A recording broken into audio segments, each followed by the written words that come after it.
Welcome back, guys, to another episode of the Art of the Hunt podcast. Today with me, I have Don Cicero. Don, how you doing? I'm doing good, Talon. How you doing, bud? Pretty good, pretty good. So, how exactly did you kind of get into hunting for people that might not know? Well, I started out young, like most people. I had a Daisy BB gun chasing birds, and graduated to squirrels and rabbits. And my dad, he deer hunted and was in a couple of clubs and dog hunting clubs, and he mainly hunted WMAs.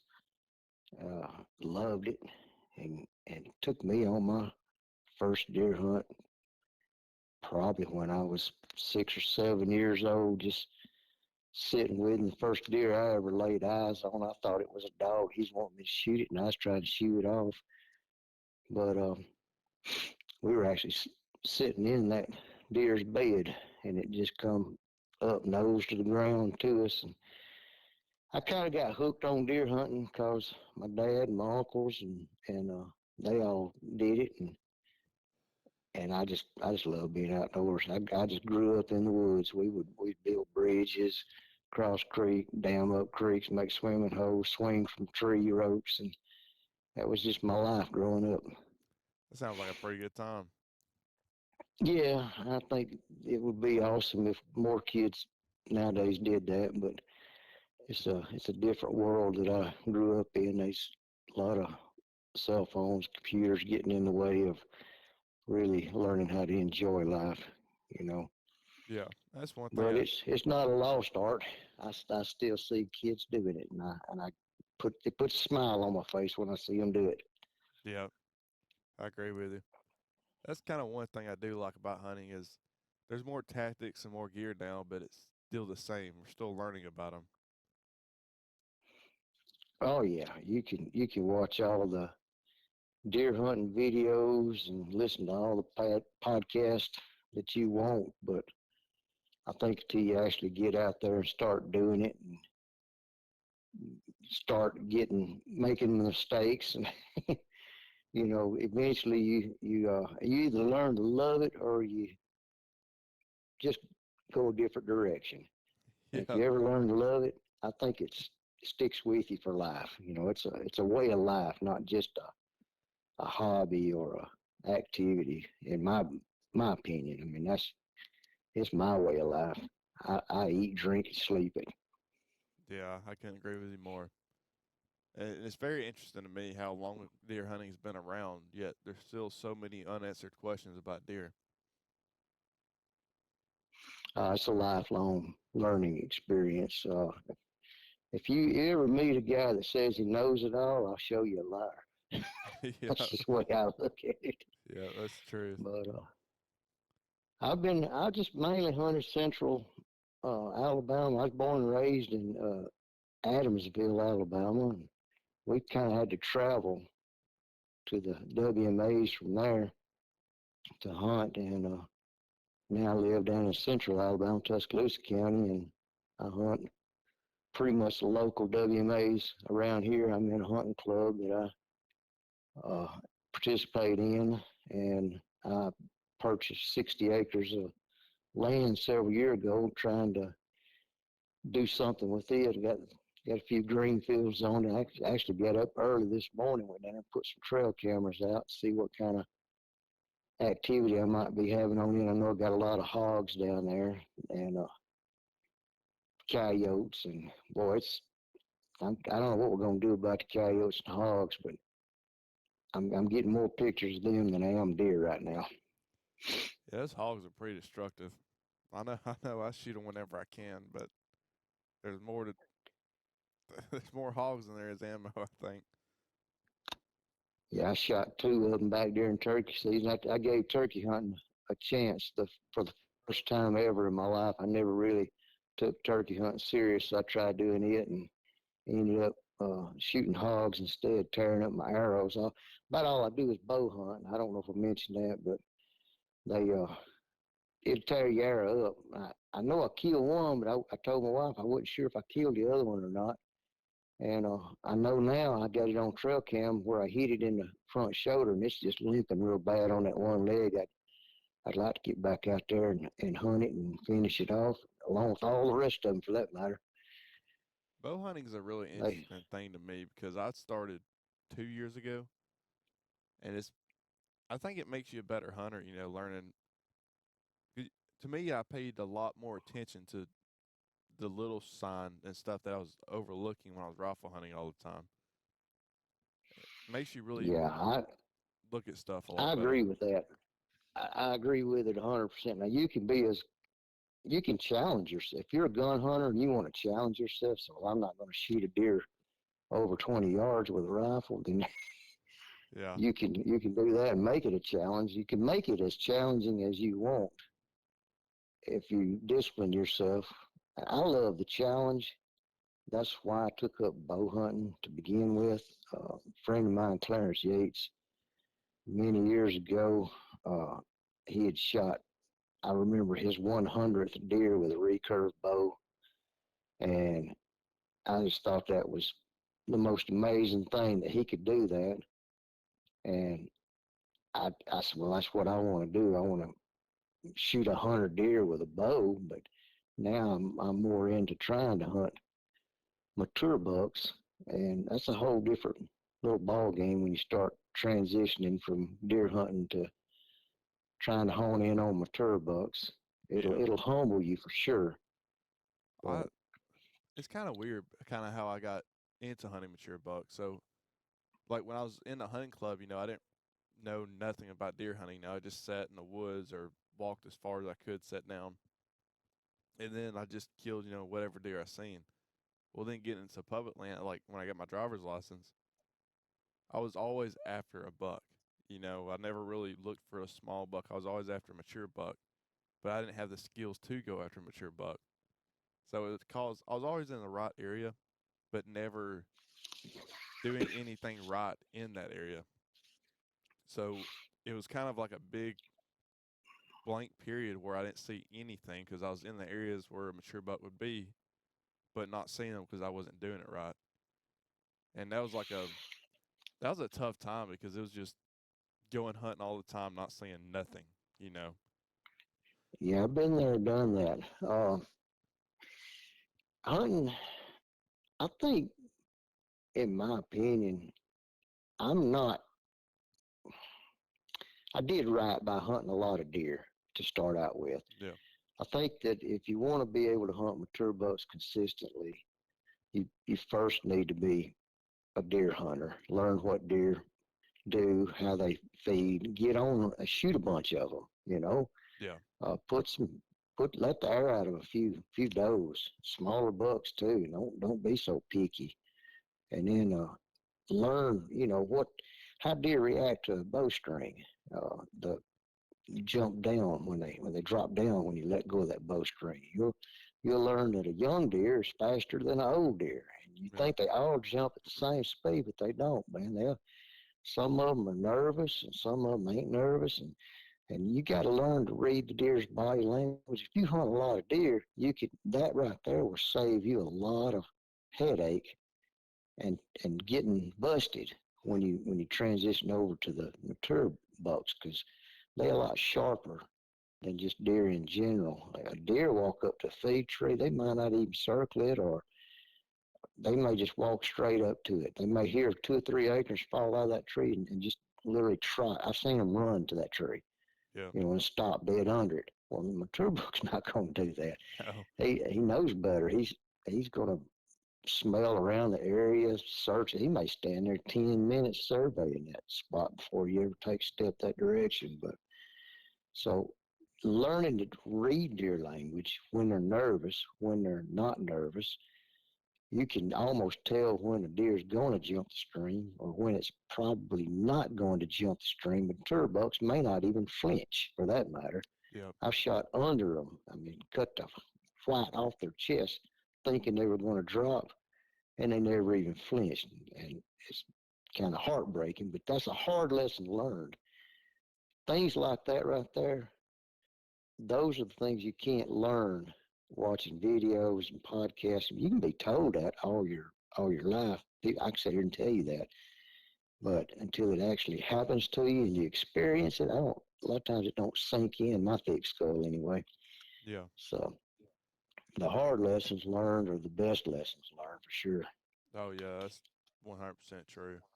I know. I wish I would have started off that way, just going after a bunch of deer, because I think I would have learned a lot more that way. But it's kind of I guess, kind of a blessing in disguise in a way. I'm better than I guess I would have been at finding mature bucks, 'cause that's what I've always looked for. But I Hmm. did miss out on some good experience just by just hunting deer. Yeah, you missed out on a lot of fun.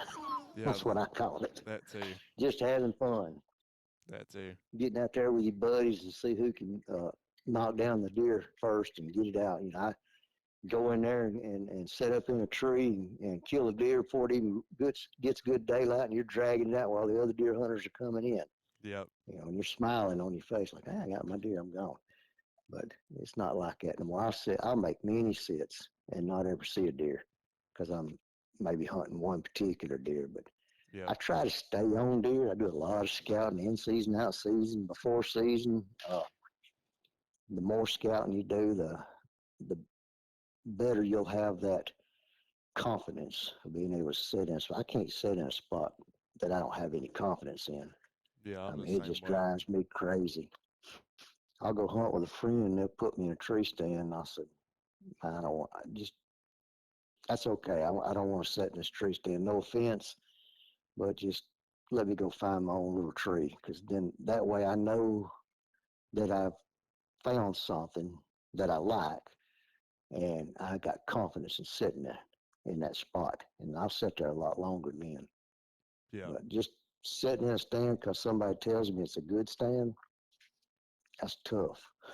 Yep. Tough for me to do.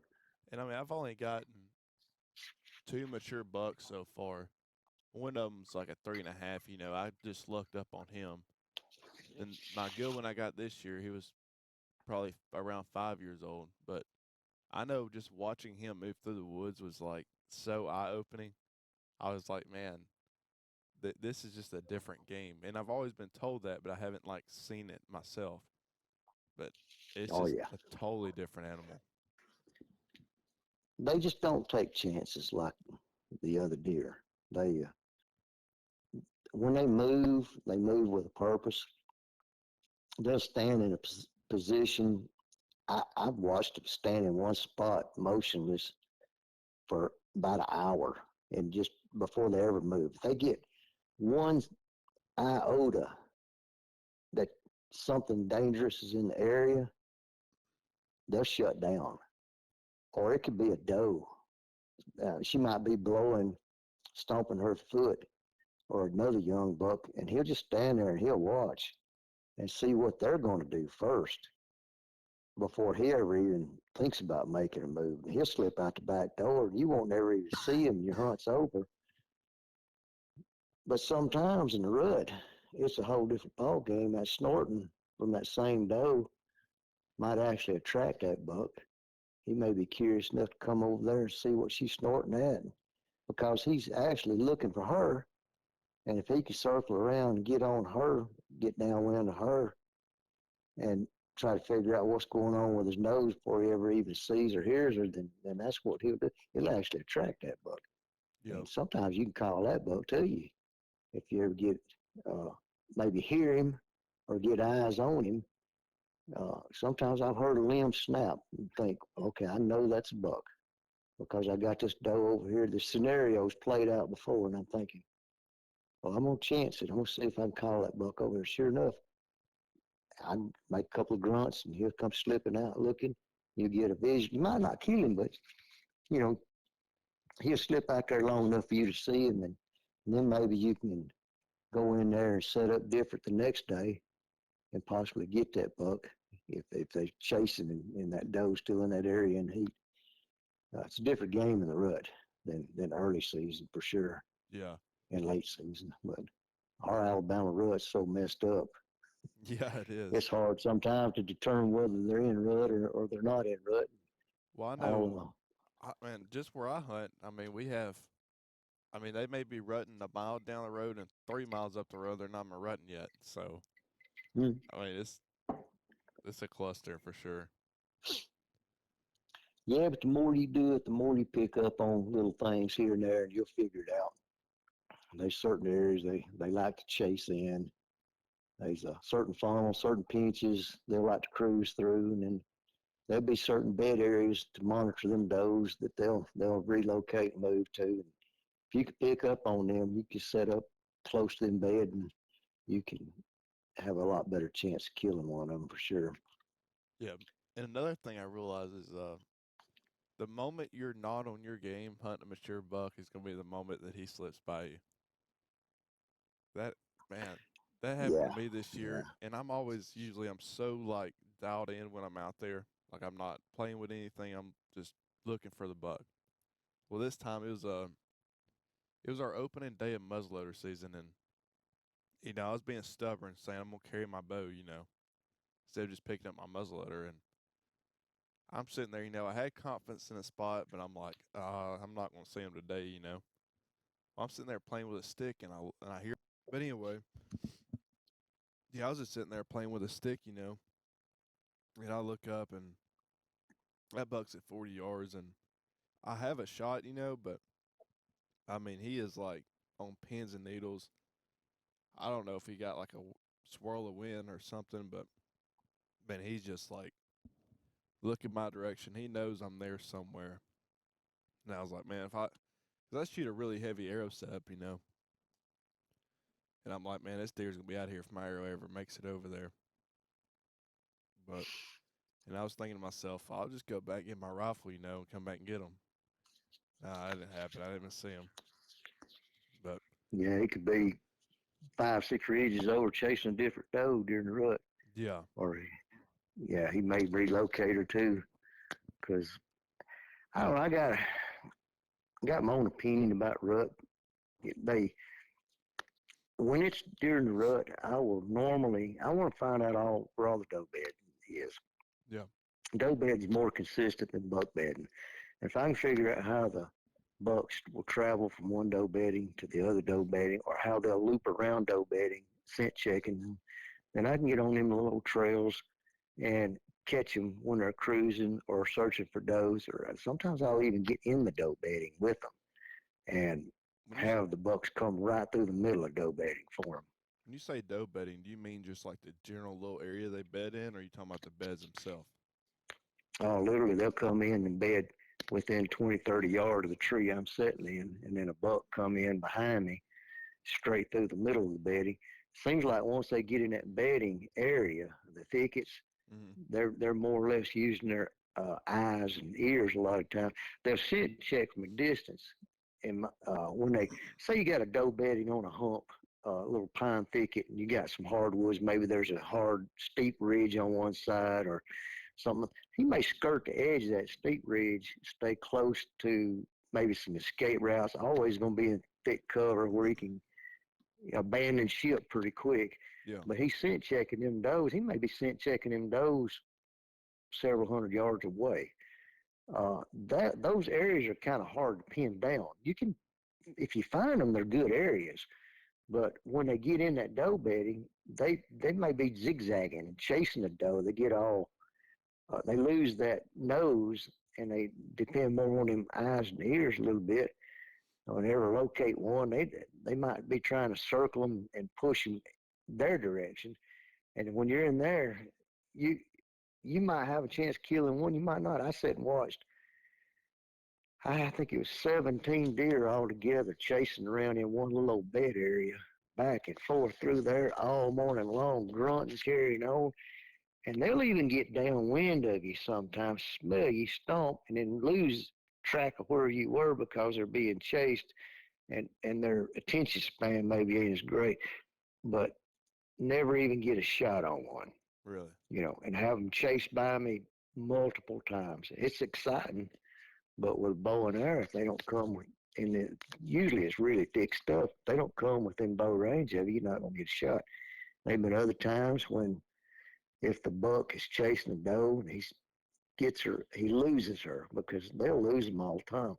And as soon as he loses that doe, and if I can actually see or visualize or hear that doe run away from that buck, Like that happened a couple of years ago. It was a perfect example. The buck was chasing this doe in this thick, it was an overgrown field that was probably an acre in size, way out in some hardwood areas. It used to be an old green field, and it was growed up. I could hear him in there grunting and chasing and chasing. I seen the doe blow out of there wide open. She run by me. Well, the buck come out. As soon as he stepped out of that thick edge right there, I snapped a big old limb and went, yeah, with my mouth. I grunt. I did like a doe bleat. He snapped his head around. He come trotting right over there to me, and I shot him. Because he lost that doe at that particular moment, I snapped a limb and I grunted. He thought I was the doe that he was chasing. He come over to me. Those opportunities don't come around much, but when they do, you got to know when to take advantage of them. Because I killed a bunch of deer doing that. Really? And yeah, That's pretty interesting. It works. You got to get in that deer's head and try to think, what's he looking for? He's chasing that doe, and he's not as likely to be on full alert like he would if he was just going to bed to feed or feed to bed or just in his bed area. Once he gets in his own bed area, he's liable to relax a little bit, but he's still pretty cautious. But going up to his bed area, it's like he gets in there before daylight in the mornings. And I don't even hardly try to hunt him before daylight anymore. I'll wait till it gets daylight and literally try to sneak in on them and just get off to one side of where I feel like they're bedding, get settled, and then start trying to call to them, get them up on their feet. Or if I hear a twig break and I think he's on his feet, then I'll give a couple short grunts and I'll see if I can't get him walking my way.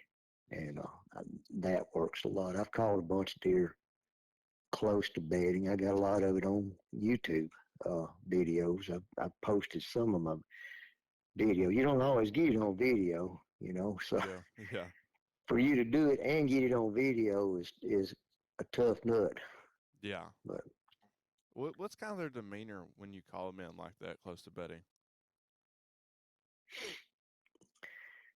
Well, usually I'm just trying to get the curiosity up. They think there's another deer in the area and they're just coming up there casually, or they'll maybe half circle around you. So if you can position yourself in such a way that it makes it difficult for them to circle around you, that makes it a little bit easier, because if they don't know who you are and they think you're another buck in their bed area, early season they're not as aggressive. They may just come over there out of curiosity and look at you. Really? And you can get a shot off on them. If you're getting in on a buck bedding area closer to the rut, they may be more aggressive, and he may bristle his hair up and kind of sidestep your direction. That's when you be better off to get in a position where he can't maybe circle around you. It's kind of like calling coyotes. You call a coyote in, they want to circle around you before they come in. But if you position yourself where they can't circle around you, they have to kind of depend on their eyes and ears a little bit more to locate you. Kind of like a big terrain feature, or like a giant blowdown It or can be something? a bluff.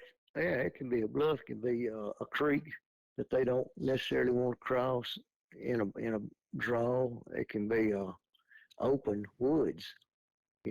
Sitting up on the edge of thick stuff, calling to them inside the thicket, getting them to come closer to the edge. They don't want to step out into the open there. Yeah.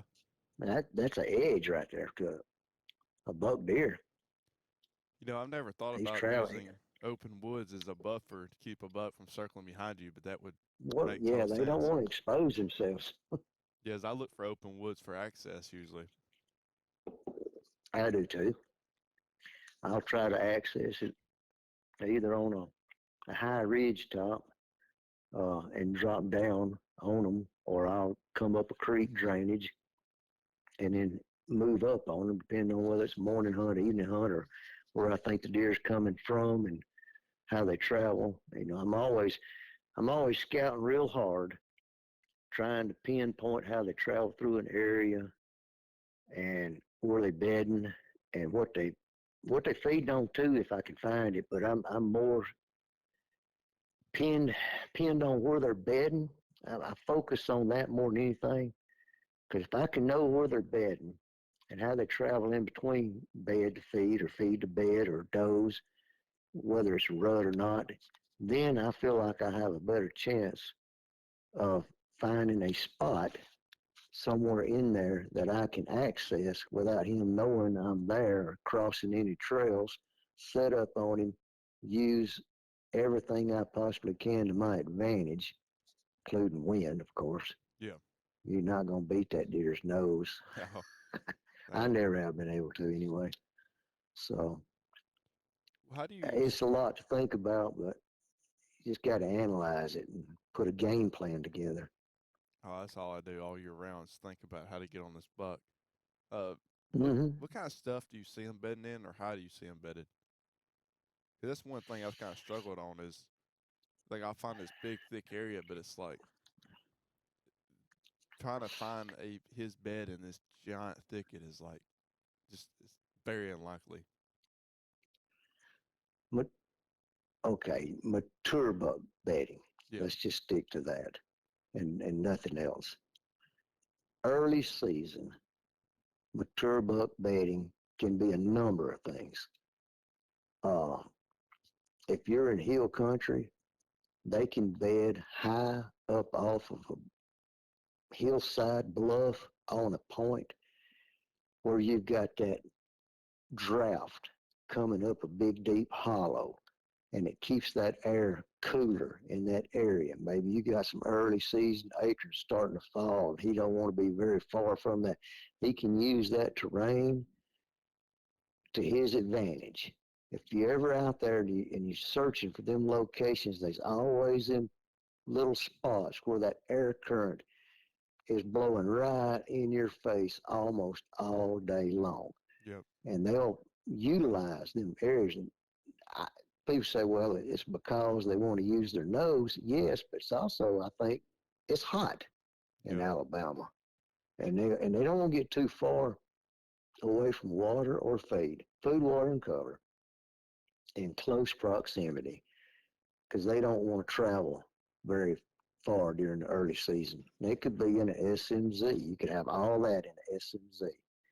If, like the other that year that we didn't have no acres, we couldn't hardly find any acres anywhere. There was acres on the ground, but they were little bitty old small dwarf acres, and the deer were feeding on them, but they weren't really keyed in on acres. So I had to hit a SMZ where I had food, water, and cover and escape routes all in close proximity to each other. And these bucks want to get down in them draws where it's cooler, and they want to lay up in the shade, and they could move around, get up and move from one bed to the other as the sun shifts or whatever, and they stretch their legs, got water. They don't want to travel very far. Yep. So those are things I try to key in on early season is food, bed, and water in close proximity where he just don't have to travel very far to get everything he needs. And they'll bed still in bachelor groups here in Alabama all the way, I think, I've seen them in November still trying to bachelor up. You know, they'll start shedding their antlers, shedding their velvet. I'm getting ahead of myself. Um, they start shedding their velvet, they'll separate right then. But then as soon as they all get their velvet shed, it's like they would jump back together real quick and spar and hang out. But the ones in velvet don't want to be around the ones that's at hard antler that time of year. But they won't venture far. As soon as that shift changes, when the leaves start to drop and that does start to get a little more back into their family groups that through phoning and uh, they'll bust up them bachelor groups and they'll go back to their particular little areas that they like to hang and they'll start searching. I mean, as soon as they're in hard antler, they can breed. So I don't know if a deer knows what what time they're supposed to be breeding, but I do know that they'll know when a doe's in heat in a certain area and they can smell her Well, I think there was a study done where they said they could smell a doe up to in heat up to a mile away. I wouldn't doubt Uh, it. and I can believe it. I believe that. And if that doe's in heat, then that's where them bucks is going to be. So knowing your does early rut, which then you always have a rut here in November. I mean, people say they not, but I witness it every year. There's a short window, even in central Alabama, in November, where the bucks are chasing wide open, full blown rut, short lived, but you'll always have some does come in heat early, and then you, of course, got the main rut during December. And once the rut kicks in, them bucks shift their bed areas closer to the does, and they'll lay up in different type terrain where they're monitoring the doe bed areas. There's one perfect example. Early season, this buck was bedding on a thick cutover. There was some water oak acorn trees out in the middle of this thick cutover, and the buck wanted to bed under the water oak acorn trees. You couldn't get to him. It's solid wall of thickness all around him. But he's got two ditches he can jump off in, bail off into the bottom of a hollow across a creek that ain't 200 yards from him, and he can use that water for, to lose predators. I mean, they learn that at an early age to use water as an escape route to Yeah. lose predators. And then he can circle back around, come back in his bed area at multiple points. But just off the bed area, 60 yards, is hardwoods. And it's a big old drainage there that's steep. And right on the edge of them hardwoods, he had pretty much every tree in there that he'll whip. And you see all them little clusters of rubs right there just on the edge of the hardwoods, just out of bedding. That's a stage area. He'll set up right there till it gets dark nearly before he commits to going all into the hardwoods. Yeah. Well, just on the other side of that hardwood drainage is another pine thicket, and there's a SMZ in between there. Well, in between those two pine thickets, you got doe bedding on both sides. So in the rut, he's liable to shift around. It might be 200-300 yards. There's two humps on the bottom ends, one on top end, one on the bottom end of that SMZ. And all them does going from left to right, left to right, left to right, crossing that SMZ, and his trail's going right down the middle of it, up and down. So he's checking, and he's got all his scrapes there. He'll lay on them humps. Either the wind's blowing down in the mornings, thermals drop, he might be down on the bottom. As the thermals pull up, he might swing around, get on top. He won't have to travel 200 yards to shift his bed areas to still monitor all them does in that area. And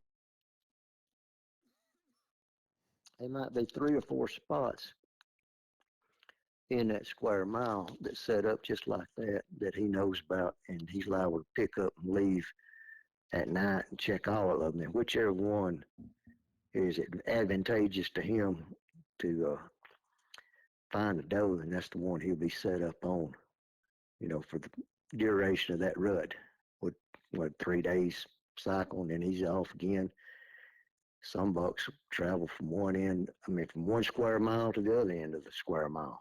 Yeah. But all them bed areas were set up the same. Let's say that buck leaves. You might have another buck move into that same spot that buck was using. I sat one morning, I watched a little buck, little basket racket come in, he bedded down. And about 10 minutes later, one just a little bit bigger than him come in and pushed him out of that bed. And then he laid down. About an hour and a half later, a real nice buck come in, pushed that buck out of that bed, and he laid down. They all laid in the same bed. I witnessed that. That's So interesting. that taught me something right there that maybe that's why some of these beds get worn out and as big as they are, because more than just one buck possibly laying in them beds. And I noticed they'll defecate in their own bed. I think that's maybe that particular buck trying to keep the other bucks from bedding in his spot. Maybe he's marking his territory in such a way. Have you ever noticed that in a buck bed, how they're defecating it? I have. Well, I think that might be one of the reasons they're doing it. Can't prove it. I'm not a scientist or nothing, but Makes kind of perfect makes sense to me. Yeah. Yeah. I mean, I wouldn't want to sleep where somebody just took a crap, would you? No.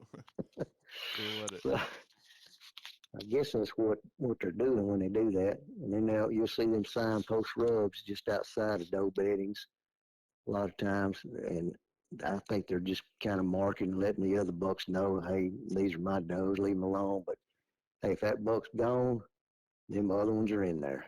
See, I And found he can't stay there all the time. no. See, I found a spot that really piqued my interest last year, and it had doe bedding.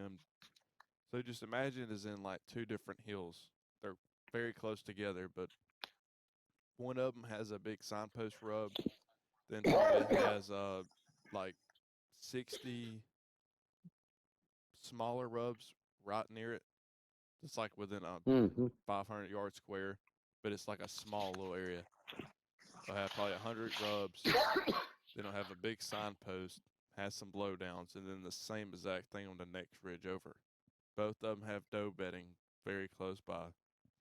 And it kind of made me wonder, is this like a place where bucks are coming and hanging out during a rut? Or is this like a place where bucks hanging out frequently at?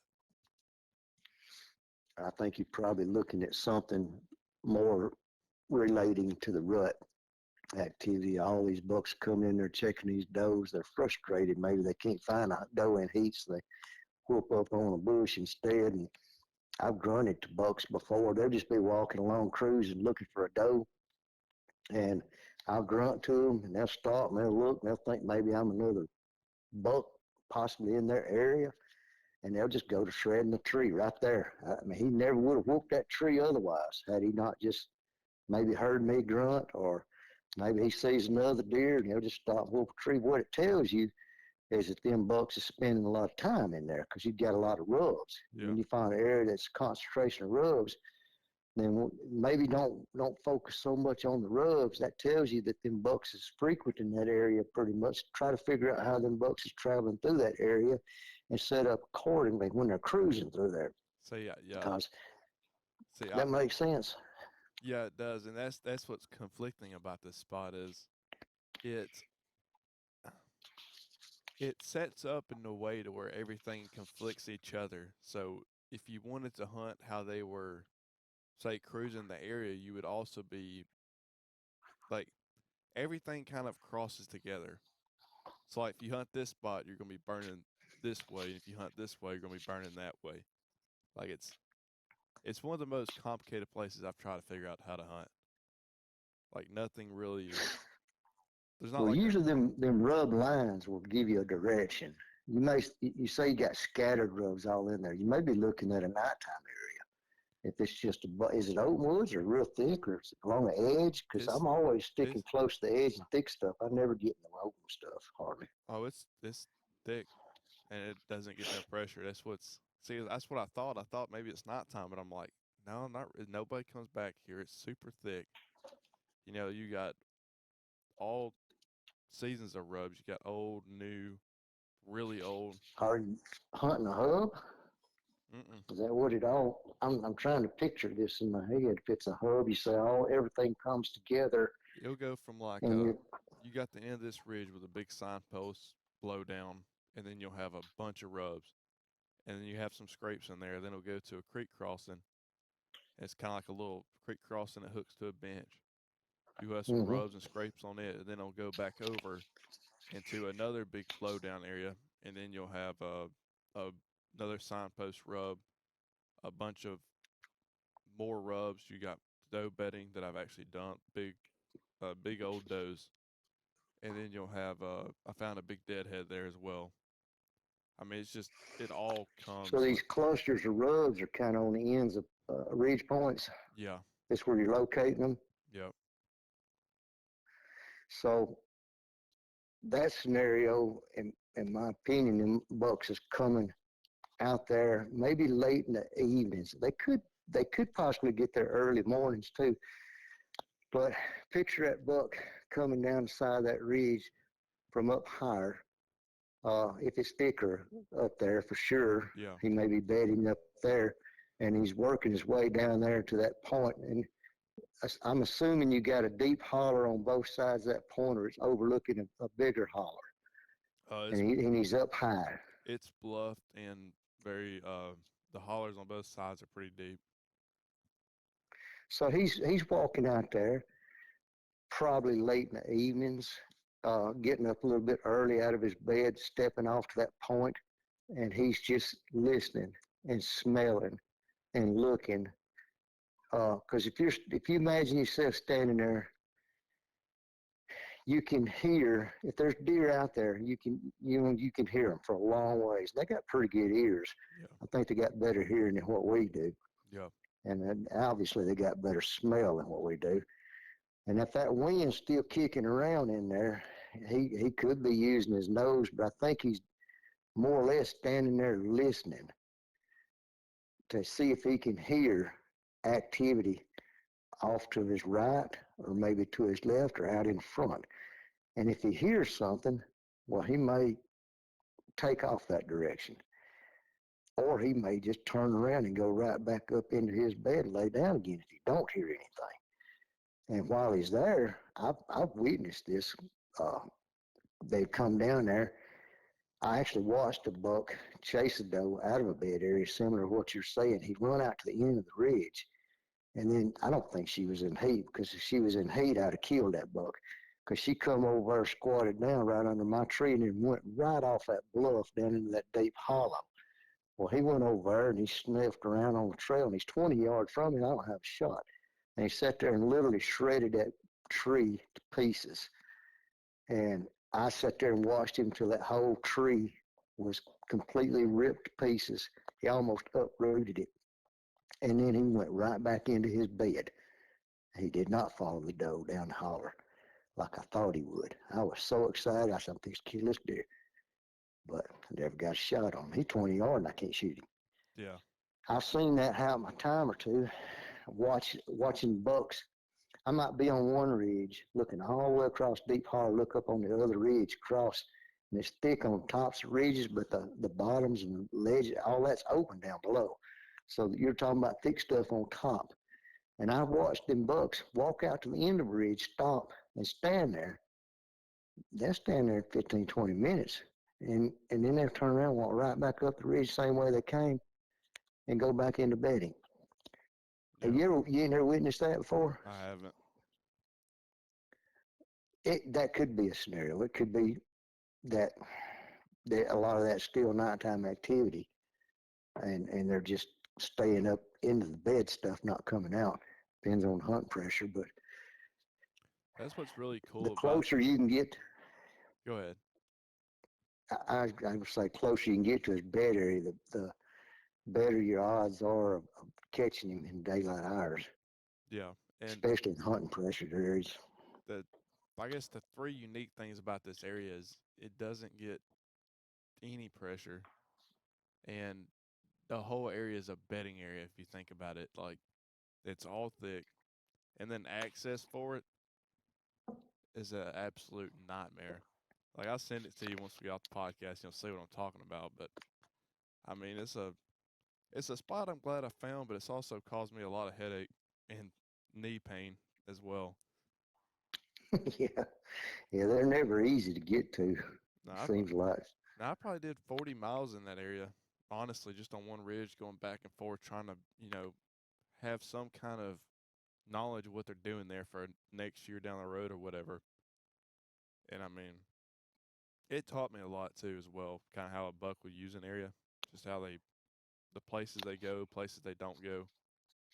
Is really eye opening, but I don't know. It's a big puzzle as Well, well.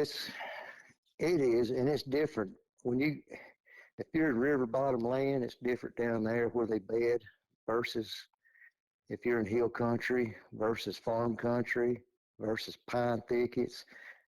When you each one you're liable to find bucks setting up in different locations in farm country. When I go to Kentucky, them deer up there will bed in the middle of a soybean field. The beans might not be knee high. Maybe this particular field didn't get harvested and it was brown, and you'd be walking along, see a buck laying out there in the middle of a soybean field. You'll never see that here in Alabama in No. the deer I hunt. Or they'll bed in the edges of, there'll be just these little bitty strips of woods. But that's all rut related stuff. I mean, you'll never hardly catch them same bucks doing that outside the rut, bedding in those spots, in between them soybean fields or on a creek bank ditch with where they can see uh, two 20-acre soybean fields if they stand up. Early in the year and later in the year, they're going to bed pretty much like any other buck would bed for the most part. They're going to get in thick cover where they have good escape routes and they have everything they need in close proximity. Food, Yeah. water, cover, escape route. I beat that in my head. Food, water, cover, and escape route. One of them's missing, and I keep looking. Yep. Yep. And the sign's got to be there too, because you can look on a topo map, you can find the perfect spot. You say, man, there's a buck right here, I promise. You get out there and you stomp it, and you just don't see the sign that you think you're supposed to see. But if you don't slow down, I think I see a lot of people scout real fast. If you don't slow down early season, you're liable to miss that sign where he's actually in there, and you just overlooked it. I know It's I've done that. yeah, I know I have too, but Yeah. many times, Yeah, me too. With and those, I'll do it again. yeah, there's so many things I'll end up doing again that I promised myself I wouldn't. But with those signpost rubs, what do you? Because I've heard different things about them. I've heard it's close to the buck bedding. I've heard that it's marking does. What do you kind of see with it? I think it's a buck marking most of the signpost rubs I see may be in different locations for different reasons. If you got a signpost rub in the area and you know there's a bunch of doe activity, well, you could probably analyze that signpost rub is there for the benefit of the does. Let the other bucks know that maybe these are his does. And I've seen more than one buck hit the same signpost rub. It's not just one buck hitting a scrape or one buck hitting a rub. I even got video of a giant buck hitting a rub, signpost rub. It's kind of a horizontal signpost. It's on that YouTube channel. I can't remember the name of it. It might be called Bankhead. I know I'm not supposed to be dropping names. People get mad at me for doing that, but I don't this matter. this buck comes up and he hits this rub. It was many years ago, and there's a young buck standing right behind him, basket rack, and he's just waiting his turn, you Really? know. And you've heard people say, "Well, I've seen small bucks hit big rubs." Yeah, I have too. I sat and watched a small buck wait his turn after a big buck hit that rub. Doesn't really mean a big buck ain't gonna hit that rub. Still, I mean, if I see a big rub and it's up high, and I know a small buck didn't do that. Now, a small buck may come up there and rub it also, but he didn't do that rub. Now It that you took a bigger buck to do that rub. now that you mentioned that, yeah, that's what I seen with that one because you could tell a bigger bucks came and put big deep gouges into it, and tall tine link got up high. You can see where another one hit low, but didn't dig in as deep and only went up so high. You could see the difference in it. That tells me there's a big buck in the area. Yeah. I'm not going to set up a tree stand just because there's a signpost rub there thinking he's going to come back and hit that rub. He may never even hit that rub again. Maybe two or three times all season long. Might not hit it but once all season long. But that lets you know that there's a bigger buck in that area. And if you continue scouting in that area, maybe you'll start finding his sign and start keying in on his little location. Maybe if you're lucky enough, you'll find his primary bedding area. which doesn't mean it's his. The other bucks will bed there too, but you know that's where he likes to bed. You start keying in, making a game plan to kill that particular buck in the future.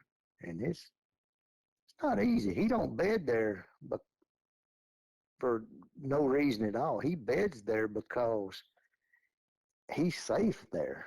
Yeah. And he doesn't feel like he's gonna get ambushed there.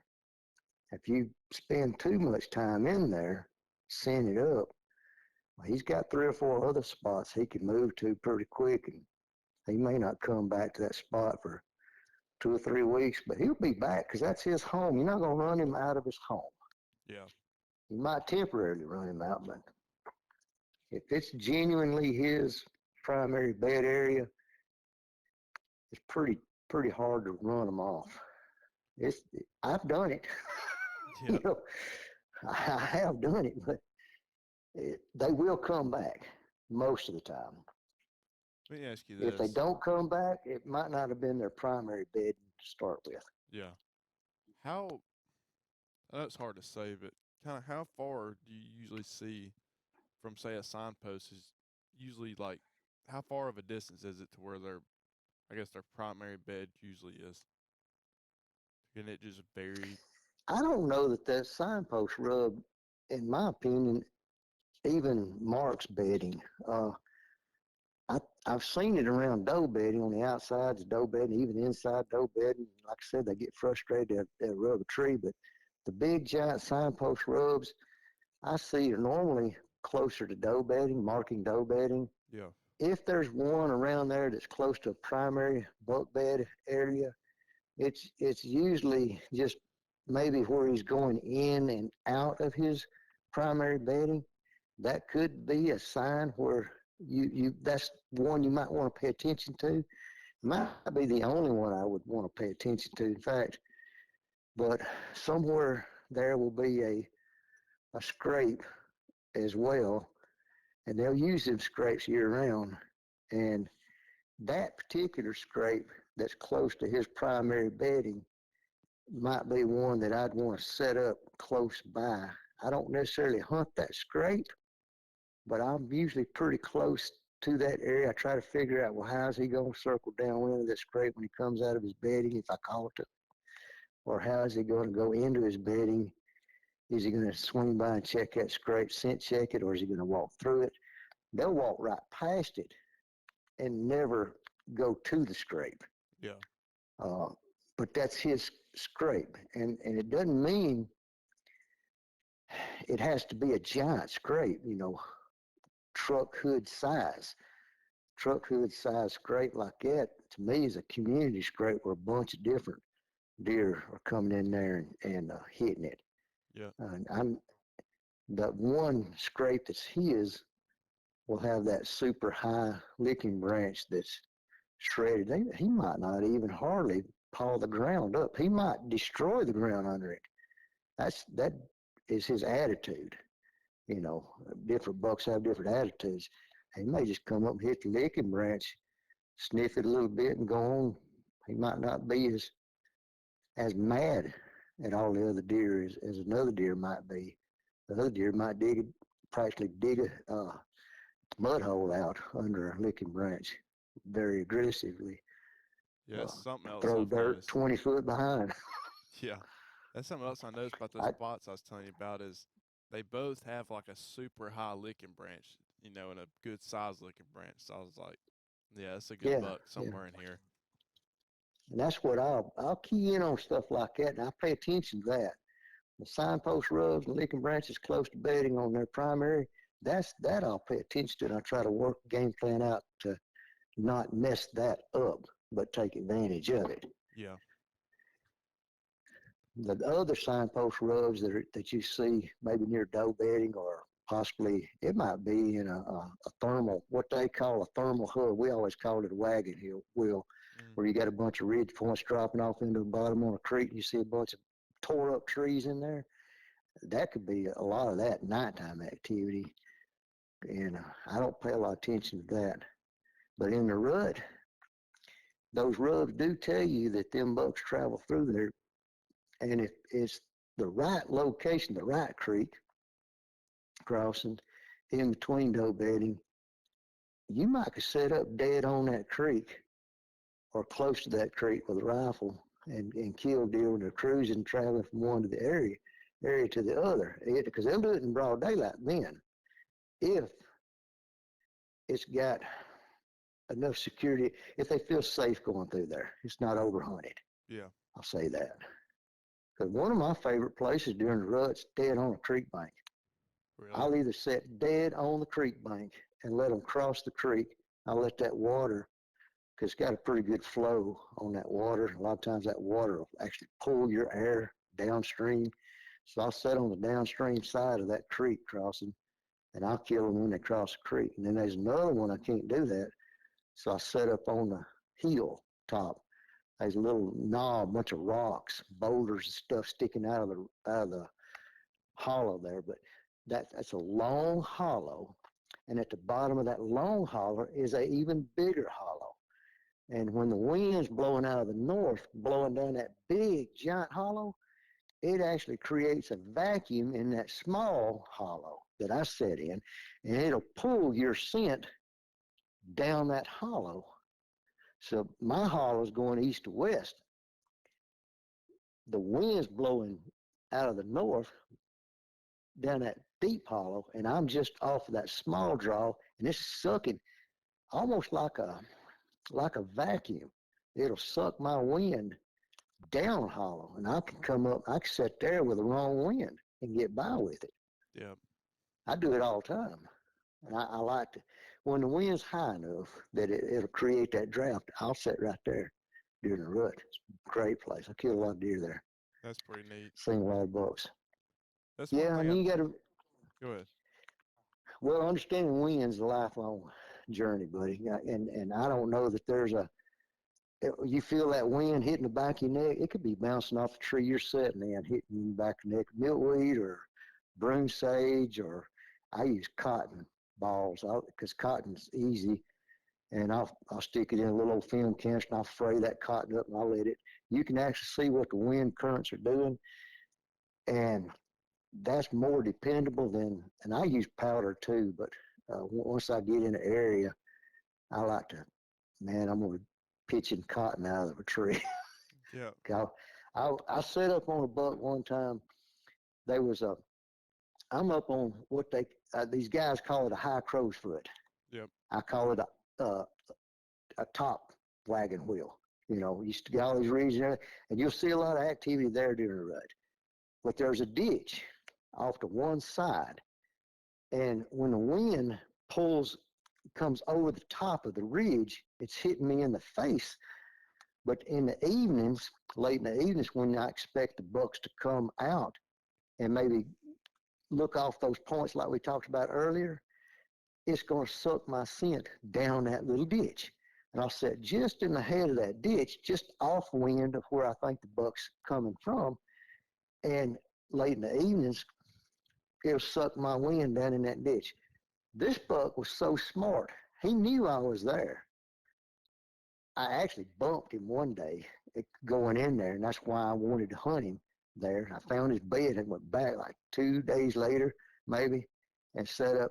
That buck was so smart. He knew I was there. I don't know how he knew I was there, but he knew I was there, and he circled around, and he used that ditch to his advantage. Yep. I said, okay, I got you. You just messed up. Now, he knew I was there that day, too. But guess what? The next time I went in there, I got down below that ditch. Even though I know the buck's way up there bedding and he's going to the direction I want him to go, I'm thinking, well, he thinks I'm up there. He's going to use that ditch to see if I'm up there, right? Yep. He'd have been bumped twice. So he knows I like to hunt up there. So he's going to go down there and he's going to circle around and use that ditch and the thermal to see if I'm up there. And when he did, I killed him. He did exactly that. That's cool. I got a buck.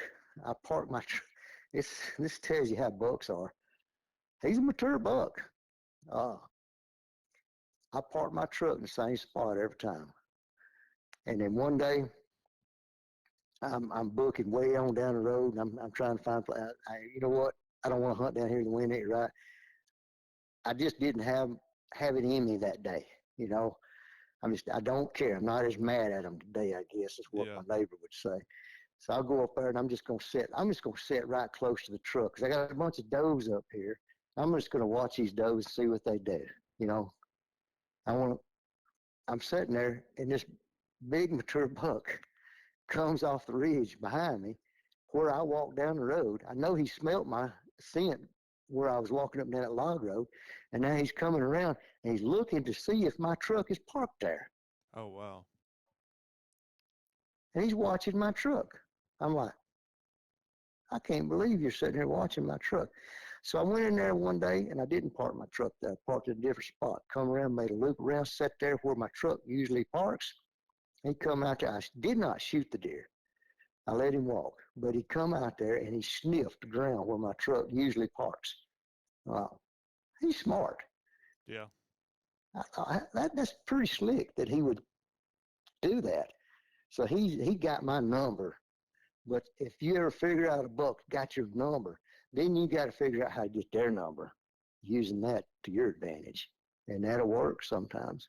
I haven't had You that could. happen on public land yet, but my my buddy I work with has some private land in Tennessee, and he was kind of tell me about it, kind of how he accesses it and where their stands are. And I start looking at it, and I'm like, man, you gotta have a bigger buck there than what you're showing me.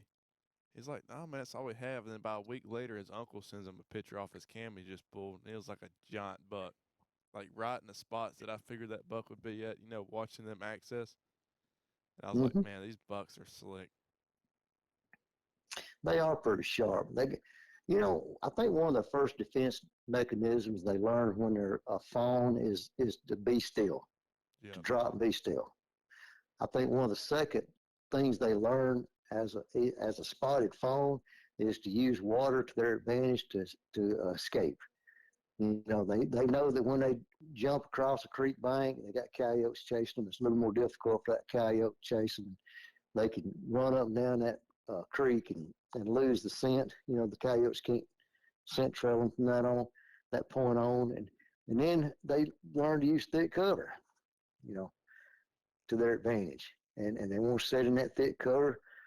I think initially where they can maybe see out, and because maybe they not as comfortable way down in that thick cover. But when you get older, bigger bucks, they'll learn to start using other doe groups or deer groups to their advantage. They get on deeper in that cover where you can't get them. They got escape routes, and they're listening to see if them other deer snort.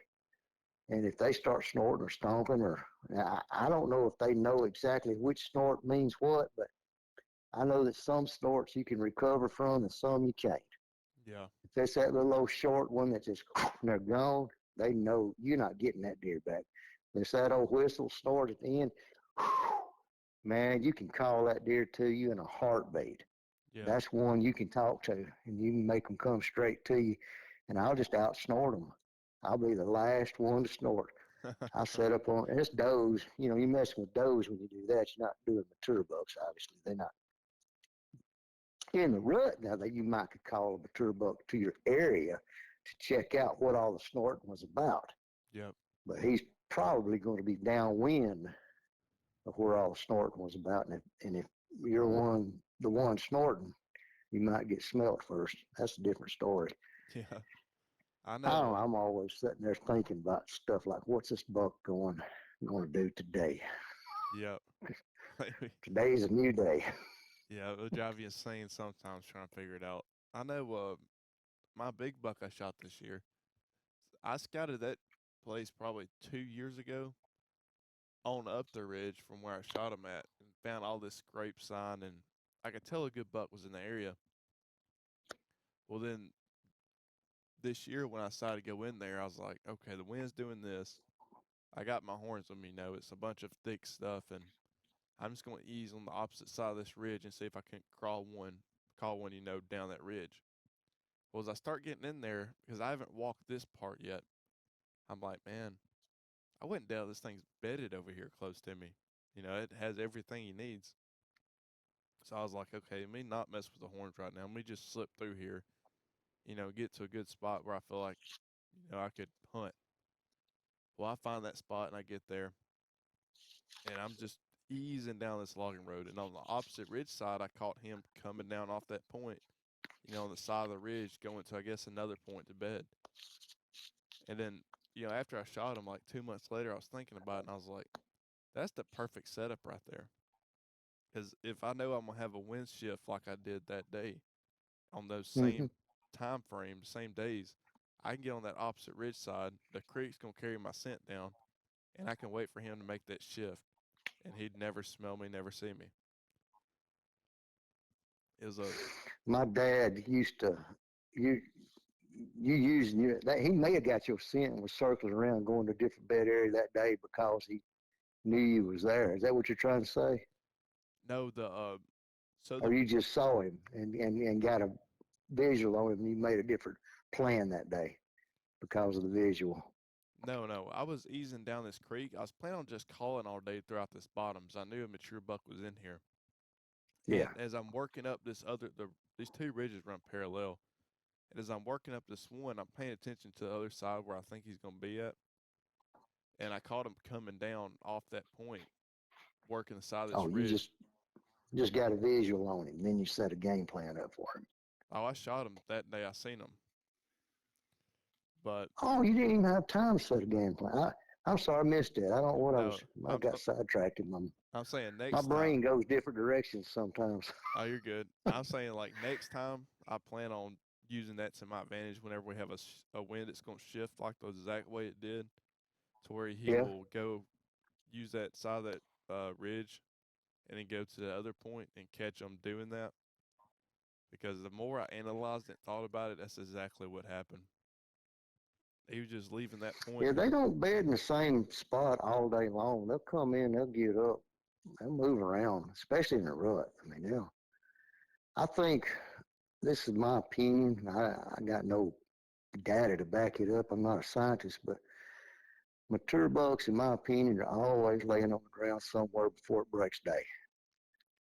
And then once you get the thermal shift going, unless they're cruising this rut, and I'm talking about on average, and once the wind kind of does the shift and gets the wind direction steady, then he'll get up and he'll relocate his bed area. It might not be 100 yards where he relocates to. It might not be 40 yards actually, but he'll kind of relocate and adjust, and uh, and then he'll get up throughout the day. He'll about an hour or two, he'll get up, stretch his legs, mill around. He might move another 40, 50 yards. And if you're in that bed area or close to where he's going to get up, start moving around, about that 8:30, 9:30, 10:30 time frame, you can maybe coax him out of there just yep, to the edge or just enough to where you can get a shot at him. And that's hard to do because the wind will shift on you a lot. And if that wind ever shifts on you, then, well, you're busted. And he knows you're there. But it's a chance I'm worth, it's a chance worth taking, in my opinion. I mean, if I don't kill him today, I'll hunt another deer tomorrow, and I'll give it a few weeks. Maybe I'll come back in there and I'll try it again in a different tree. I seldom ever hunt the same tree twice. If I ever get busted out of a tree, I'll never hunt that tree again, yeah, unless I kill the deer that busted me. Because they're gonna come in. These deer I hunt, they look up in the trees after you, and they hunt you. really, They done got used to you being up in trees. Sometimes I hunt on the ground just because I know they're gonna be looking up in a tree at me, but I won't be 6 foot off the ground. yeah, I get up against a bush, on a tree, but I'm hiding in. And when I stand up, I'm like above the bush, yeah, just kind of get down in a bush. And they're looking up above, trying to find me, and I'm kind of hiding behind a bush. Man, you just got to whatever it takes to outsmart that deer. That's what you got to do. yeah. I mean, and I outsmarted this one without realizing what I was doing either. Because if I had Well, came off the top to him, he would have smelt me a long time before I ever even made it to him. It was just because I was walking that creek bottom, and when the wind switched on me, I thought, "Oh man, that's not good." But it was good for him because he needed that. wind at his back again. So he, circled or went down that ridge to go to the other point, and I caught him in between Mm-hmm. that. So yeah, I learned a lot from that, kind of how they do that when that wind switch. So that's definitely something we'll be paying attention to now. This is a side note, and it's getting off track, but you can do that fishing too. Really? Uh, there's the wind shifting, and there's a little old channel that's a big old flat on one side, a bunch of stumps, and a deep channel, and then there's a flat on the other side with a bunch of stumps. And if the wind's blowing to one flat, give it 15, 20 minutes, the bait fish, algae, everything will be blowing over to that flat. The bass may start feeding, you can catch them on that. And then the wind shift opposite, 180, and you might have 10, 15, 20 minutes. You got to stand there and wait, and then the fish will start biting on the other side because it's done blowed kind of the bait fish and algae and everything to that other side. The bait fish following algae, of course, the bloom, because they're wanting to feed. And then they'll start getting active. And it's the same way with deer. That wind shifts. That deer lay there for a little while, but he'll get up and he'll say, well, I need to be over here on this ridge point, or I need to be down here on this draw. And they'll bed in the head of a holler, the bottom of a holler, up on a point, wherever that wind's to their advantage, that immediate area, they'll get up and they'll shift and they'll relocate that bedding. They'll do that all throughout the day, for Yeah. that matter. Now, if they get in that real thick stuff, they won't do it as much because they ain't got to get up and move very far in that thick stuff, and they just don't come out of that thick stuff. I'm talking like growed up cutovers and stuff. They'll live out there in maybe a 10-acre area and never come out during daylight hours. Those deer are pretty almost impossible to kill. You got to catch them when they're doing something else, like maybe looking for a specific food source early season. You got blackberries, you got wild strawberries, you got muscadines, which is short lived if you're lucky enough to find them still falling. Yep. Pokeberry, you got all kind of things that them deer may key in on, and all of them food sources are short lived. That's why I don't spend as much time looking for food sources as I do just trying to find their primary bed areas and catch them going to and from feed on the edges of their bedding. I just feel like I get busted way more. I'll lose a lot of opportunities because I bow hunt.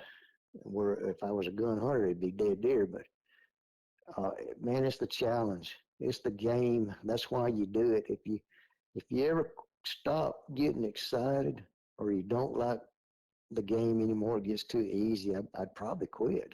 Yeah. I don't know that I'd do it.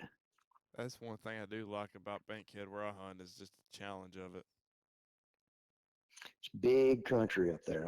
I used to hunt it years ago. I've been up there in a long time, but I've had success up there. I had one buck up there one time. He evaded me. There was three ridges, long ridges coming up off the river, and he would come up one of them three long ridges in the mornings. And he was one of the weirdest buck. He wouldn't bed down. He probably bed on the ends of them ridges before daylight, but then when it got daylight, he was probably shifting to the cutover to bed for the rest of the day. It's probably what I was doing, catching the shift. And he'd be on one of them three ridges, but never the same one twice. Really? I saw him every time I went up there to hunt until finally I got aggravated at this deer, and I said, you know what, let him bed. And when he beds, I'm going to go out there and I'm going to walk all three of them ridges with every one of them scrapes. I killed a little doe up there, and then my dad killed a small buck up there. I took the urine out of both bladders and I put them on tarsus glands, and I walked through every scrape he had on all three of those ridges, which each ridge is probably 75 yards apart, so you're looking at 150, 200 yards max from one edge to the other.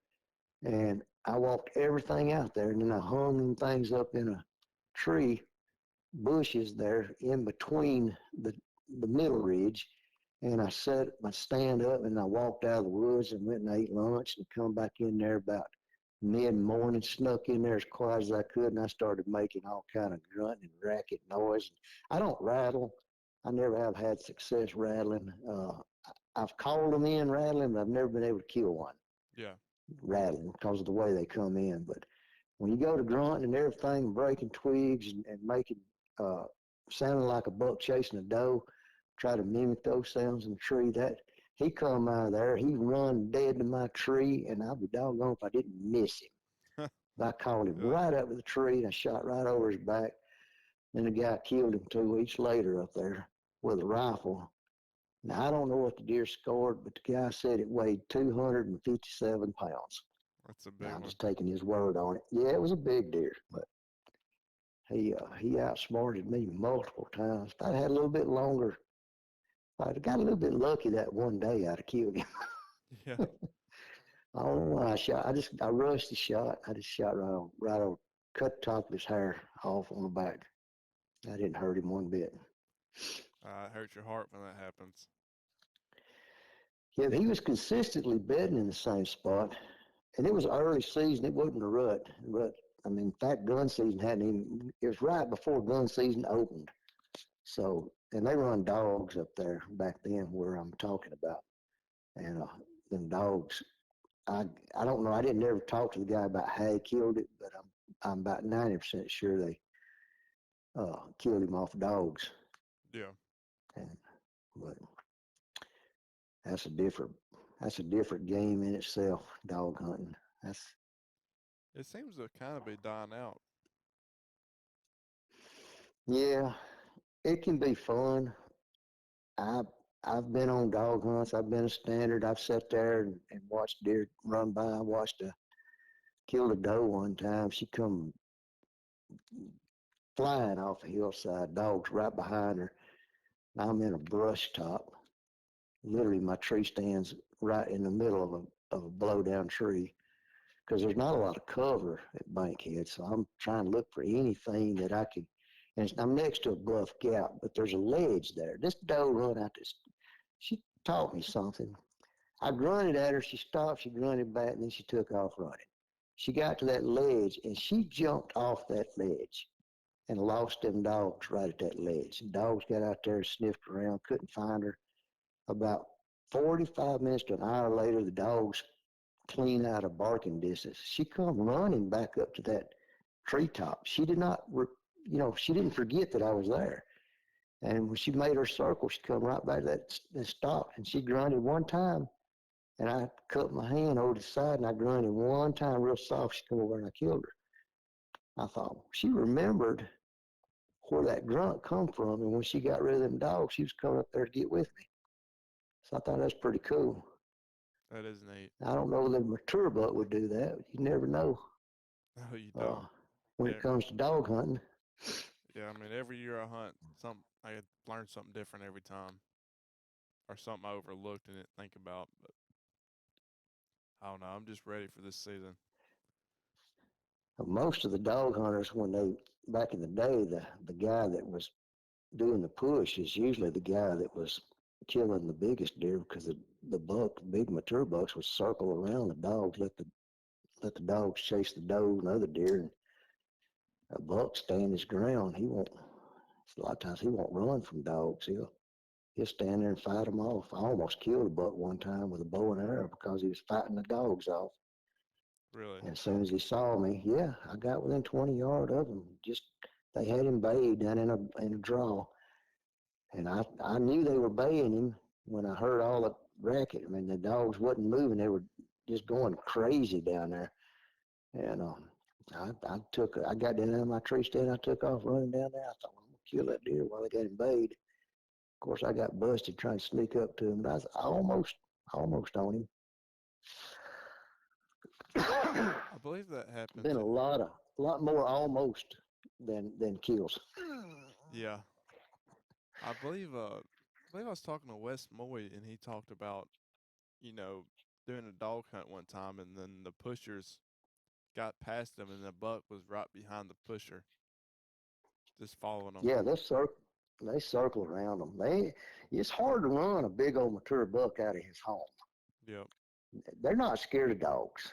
They, they I've watched deer play with dogs being chased by them. they'll run and run and run and run circles when the dog's so tired, got his tongue hanging out. He don't want to bark again, and that dog will raise her little tail up like, here I am, and then it's all on again. And they'll just sit and work the same little old draw and same holler in circles. I watched a bunch of dogs go in. There's a pasture, and there's the old home site in that pasture. So it's pasture land all the way around it. But that home site was growed up, and it's just a thick, nasty tangle of briars is all it is. A few trees out there. And these dogs went across this pasture. I said, well, there must be a deer out there in that little patch of brush. And I see these little tails, look like they're about 6 does, just going in circles around and around. This ain't even a quarter acre in size. And they just keep going around and around. This bunch of beagles, they're just going to town on these deer. All of a sudden, you see the does filing out, man, one after the other, going across the pasture. There the dogs go after them. 20 minutes later, a giant buck stepped up and walked the other way across the power line into the woods. He laid there the whole time, never moved a muscle Yep. while all that was going on. There's no telling how many. That's how they survive, buddy. Yeah, there's no telling how many I've walked by. You know. No, there's no telling. Me and a friend of mine were scouting one time. We're just hoofing it down this little log road, and I stopped. Man, just stopped dead in my tracks. I said, you smell that? He said, yeah, it's rotten buck. I said, that's what a rotten buck smells like right there. I said, remember that smell. One right there, we scouted, did our little thing, we come back, got that same spot in the log road again. And I went, man, that deer's got to be right here, or there's a major scrape here somewhere.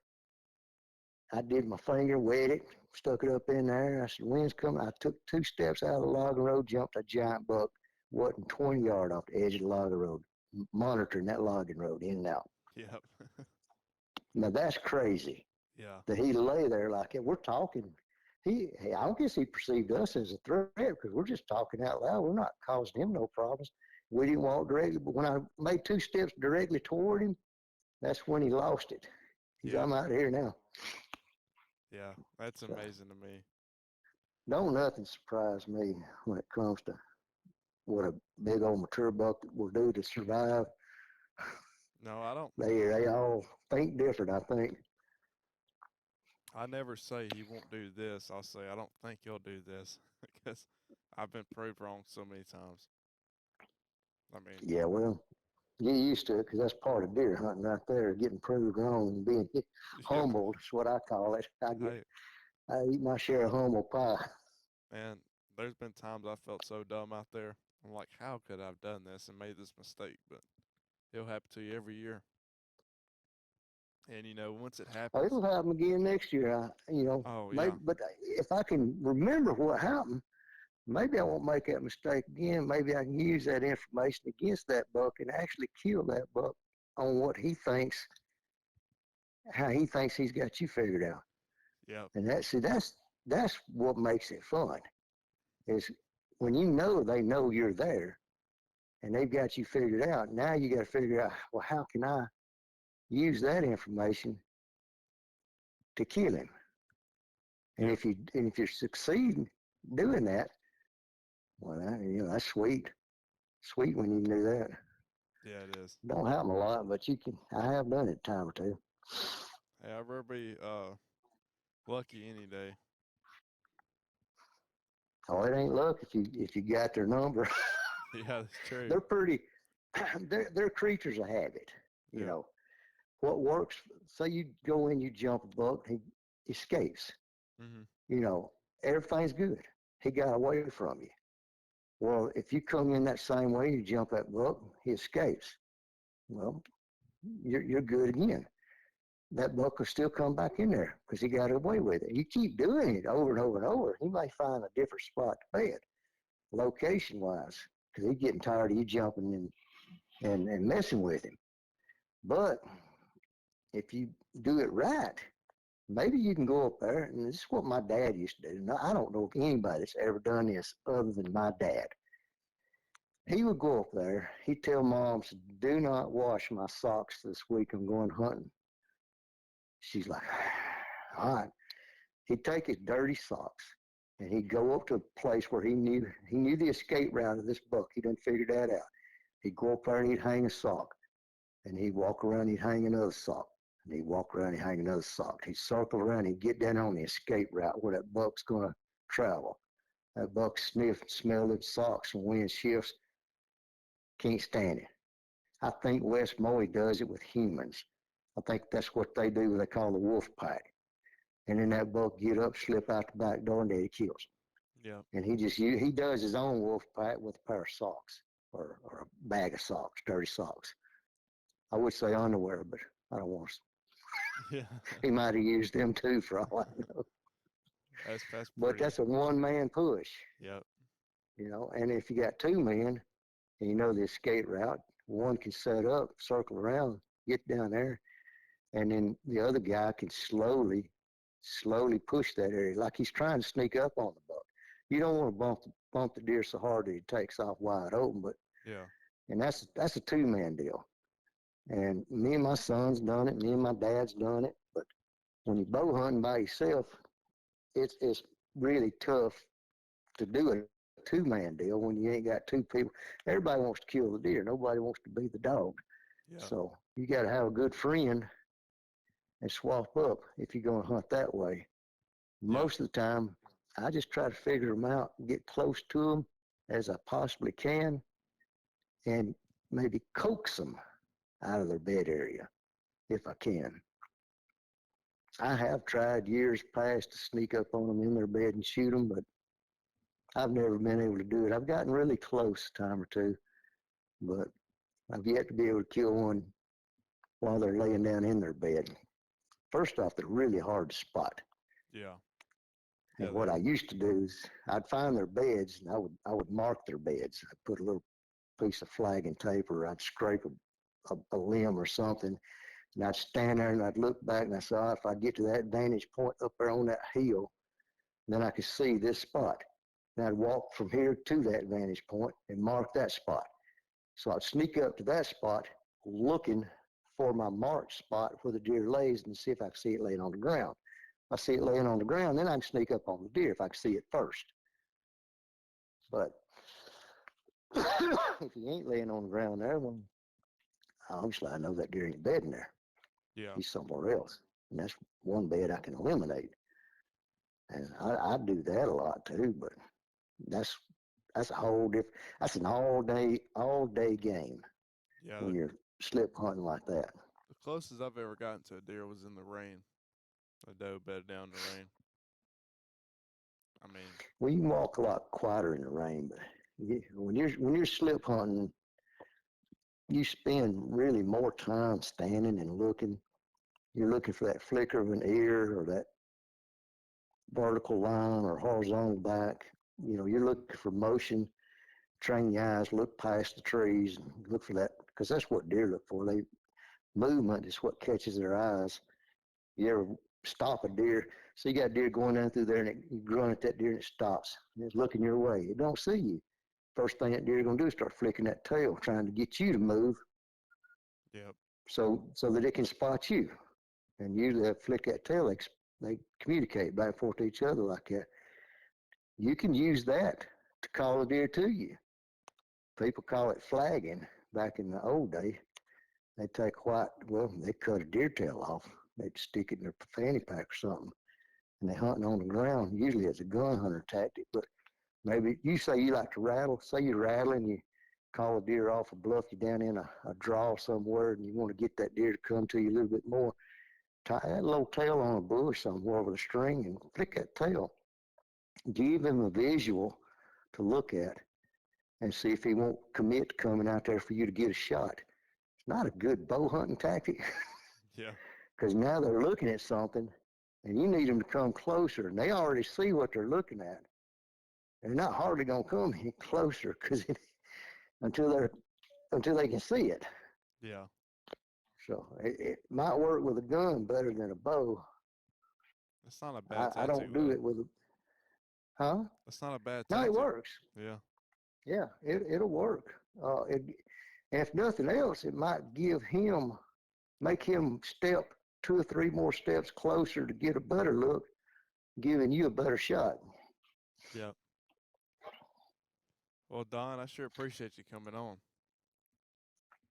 Oh, it's been a pleasure, man. Uh, I always talk. I talk deer hunting 24/7, 365 if I could. Oh yeah. I'm one of them nuts, Oh man, I but I love it. love it. And maybe you guys, I like listening to these podcasts now.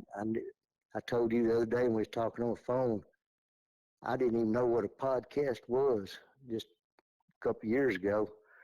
I think Jacob Myers called me wanting to know. I said, man, I don't, what's a podcast? He said, Yeah. just talk on the phone about deer. I said, well, I can do that. I can talk on the phone. But Yeah, it's a it's good been time. fun. I know I probably took up a lot of your time. I got to meet a plumber here in a little while, but he ain't called yet, so I'm not worried about it. Oh yeah, don't worry about it. I'll talk deer hunting all day long. I mean, Yeah, me too.